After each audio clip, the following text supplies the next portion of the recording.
Hi friends, welcome to Padmashri kitchen. ఇవాళ మనం నిన్న వీడియోలో గుమ్మడికాయ పచ్చడియాలు వేసుకోవడం, వడ వేసుకోవడం చూసాం కదా. ఇప్పుడు అదే గుమ్మడికాయతో మనం ఒక 4 నెలలు నిల్వ ఉండేలాగా వడియాలు ఎండబెట్టుకొని ఆయిల్లో డీప్ ఫ్రై చేసుకునేలాగా చేస్తున్నాం. ఇప్పుడు ఆ వడియాలు ఎలా పెట్టుకోవాలో మీకు చూపిస్తాను.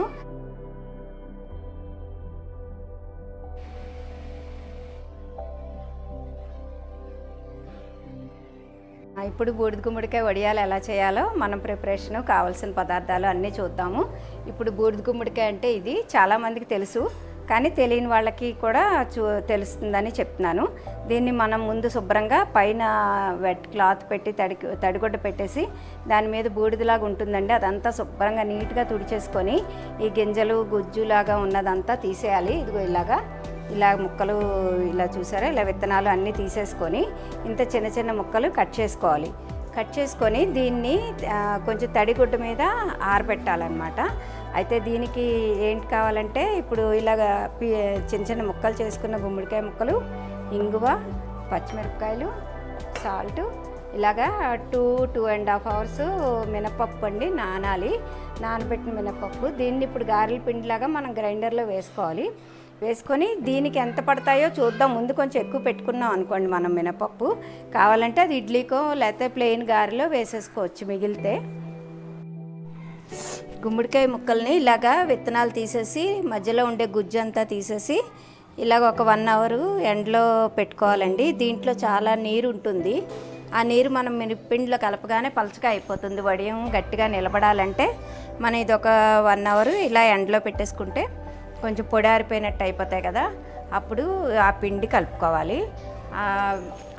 ఆ ప్రాసెస్ అంతా మళ్ళీ మీకు చూపిస్తాను ఇప్పుడు ఇది గారెల పిండిలాగా మినపప్పు రుబ్బి తీసుకొచ్చుకున్నానండి. మనం ఇందులో పచ్చిమిరపకాయలు, ఉప్పు, ఇంగువ ఈ 3 కలిపి మెత్తగా పేస్ట్ చేసి తెచ్చుకున్నాం. దీనికి ఎంత అవసరమో అంత వేసుకొని మిగతాది తర్వాత ఏదైనా వంటల్లో వాడేసుకోవచ్చు. నేను ఇప్పుడు ఇలా వేసి చూపిస్తున్నాను.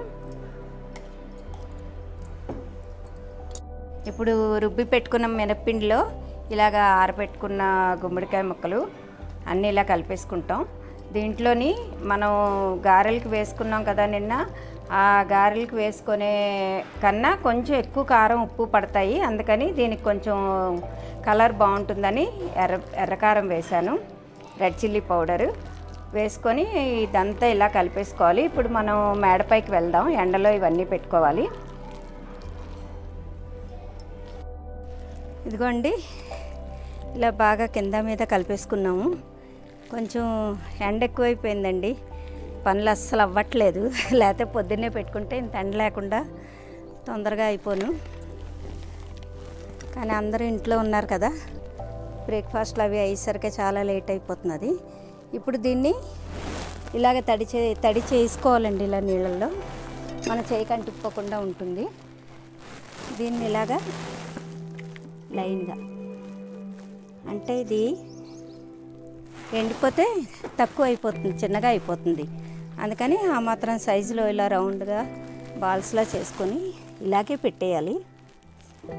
బాగా ఏం ప్రెస్ చేయొద్దు, అది ఎండిపోయి కొంచెం చిన్నవి అవుతాయి. దాన్ని మళ్ళీ ఇప్పుడు రాత్రి మనం రివర్స్ చేసుకొని రేపు మళ్ళీ ఎండబెట్టాలి. ఇంకా బాగా ఎండినట్టు అని మనకు తెలిసిన తర్వాత డబ్బాలో స్టోర్ చేసుకోవాలి. కనీసం 3 days ఎండబెట్టాలండి, ఎండలు బాగా ఉన్నాయి కాబట్టి. అయిపోయింది, ఇలా పెట్టేసుకున్నాం. మనం చూసిన ఆ సైజు గుమ్మడికాయకి ఒక 75-80 దాకా వడియాలు వస్తాయండి. అయితే మనం నిన్న కొన్ని పచ్చి వడలు వేసేసుకున్నాం కదా, పచ్చి అట్లుగా వేసుకున్నాం, గారెల్లాగా వేసుకున్నాం కదా. ఆ మిగిలిన వాటితో మనకు 30 వడియాలు వచ్చాయి. అలా మొత్తం కాయ ఎండబెట్టుకొని ఒక 4 months స్టోర్ చేసుకుందాం అనుకుంటే శుభ్రంగా అంతా కూడా ఇలాగే చేసుకోవచ్చు. ఇది ఇప్పుడు రాత్రి దీన్ని తిరగేసుకోవాలండి. వచ్చేస్తే ఈ ఎండ చాలలేదనుకుంటే రేపు కూడా ఇలాగే పెట్టేసి రేపు ఈవినింగ్ దీన్ని రివర్స్ చేసి పెట్టుకొని ఇంకో 2 గంటలు ఎండబెట్టాలి. గలగలా ఎండిపోతాయి. మళ్ళీ మీకు ఎండిపోయేటప్పుడు మీకు ఇంకోసారి చూపిస్తాను. అంతవరకు ఎండబెట్టి అప్పుడు మనం డబ్బాలో స్టోర్ చేసుకుంటాం. సరే అండి, ఇప్పుడు మనం మేడ మీద నుండి తెచ్చేసుకున్నాం, కిందకి జాగ్రత్తగా ఇద్దరు పట్టుకొని తెచ్చేసాము. ఇప్పుడు దీన్ని మనం ఇలాగ అట్లకాడతో ఇలాగా తీసేసుకొని ఒక ప్లేట్లో పెట్టేసుకుంటే రేపు ఇలా ఈజీగా వచ్చేస్తాయండి. ఇది ప్లాస్టిక్ కవర్ కదా, ఇలా రివర్స్ చేసి పెట్టుకోవాలి. రేపు పొద్దున్న మళ్ళీ దీన్ని మళ్ళీ ఎండలో పెట్టాలి.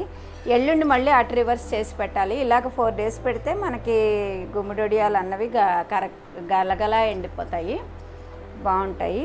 ఇప్పుడు ఇలా తీసేస్తాను, అన్నీ తీసి ప్లేట్లో ఇలా సర్దేసుకుందాం. రేపు ఈజీగా ప్లేటే పట్టుకెళ్ళిపోవచ్చు అనమాట, ఇంకే ఈ కవర్ అవసరం ఉండదు. చూసారా ఎంత ఈజీగా వచ్చేస్తున్నాయి కదా. అంతే, ఇలాంటి కవర్ మీద వేసుకుంటేనే మనకి ఇలా ఈజీగా వస్తాయి. మళ్ళీ ఏదన్నా ప్లేట్లో పెట్టినా క్లాత్లో పెట్టినా రావు. అందుకని ఇది బియ్యం సంచి అండి, రైస్తో మనకు వచ్చిన సంచి ఇది. అది పెట్టేసుకుంటే దాన్ని రివర్స్ చేసి శుభ్రంగా తుడిచి పెట్టుకోవాలి, పెట్టుకుంటే మనకు బాగుంటుంది. ఇదిగోండి, ఆ రోజు మనం గుమ్మడికాయ వడియాలు ఎండబెట్టుకున్నాం కదా, ఆ నెక్స్ట్ డే రివర్స్ చేసి మళ్ళీ ఎండబెట్టుకున్నాం. అలాగా 2-3 times వీటిని ఎండబెట్టుకుంటే ఇదిగో ఇలాగా ఇవి ఎండిపోయి, ఇవి మనం ఇంకా మంచి ఎండలు లేవండి. కరెక్ట్గా మనం చేసుకున్న రోజే 2 రోజులు బాగా ఎండ రాలేదు, లేకపోతే వస్తే ఇవి ఇంకా బాగా మనకు చూడడానికి ఇంకా చాలా బాగుండేవి. అయినా ఇంకా ఎండబెట్టాను. ఇప్పుడు ఇది రెడీ అయిపోయింది, మనం ఆయిల్లో డీప్ ఫ్రై చేసుకోవాలి. రెండోది ఏంటంటే ఇవి మనం ఒక 2-3 months జాగ్రత్తగా స్టోర్ చేసుకుంటే, డబ్బాలో పెట్టి స్టోర్ చేసుకుంటే ఇవి 2-3 నెలలు కూడా బాగుంటాయి, చాలా బాగుంటాయి. మీకు ఇప్పుడు ఆయిల్లో డీప్ ఫ్రై చేసి చూపిస్తా. ఇదిగోండి, ఇప్పుడు ఆయిల్ పెట్టేశాను. ఇప్పుడు ఇది ఒకసారి వేడైందా లేదా చెక్ చేసుకుందాం. చిన్నది వేసాం కదా, దీనికి చాలా హీట్ ఉండాలి, ఆయిల్ బాగా వేడెక్కితేనే మనం వేయాలి. ఇది కూడా బాగా ఎండిన దాన్ని బట్టి ఇవి వస్తాయి. మనం ఇలా డీప్ ఫ్రై చేసుకుందాం. ఇప్పుడు దీన్ని వేసాను, బాగా ఎండితే ఇది చక్కగా పువ్వులాగా విడిపోతుందండి. మనకి మంచి ఎండలు లేవు కదా, ఇంకా అసలు మంచి ఇది రాలేదు.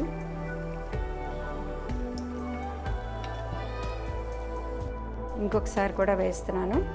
చూసారా, ఇలా బాగా ఆయిల్ హీట్ అయితే వెంటనే ఇలా పైకి తేలిపోతుంది. మనం ఫాస్ట్గా తీసేసుకోవాలి, రివర్స్ చేసుకొని ఒకసారి ఫాస్ట్గా తీసుకోవాలి. ఎందుకంటే తొందరగా వేగిపోతుంది, తొందరగా మాడిపోతుంది కూడాను. అందుకని మనం జాగ్రత్తగా ఇది ఇలాగా తీసేసుకోవాలి.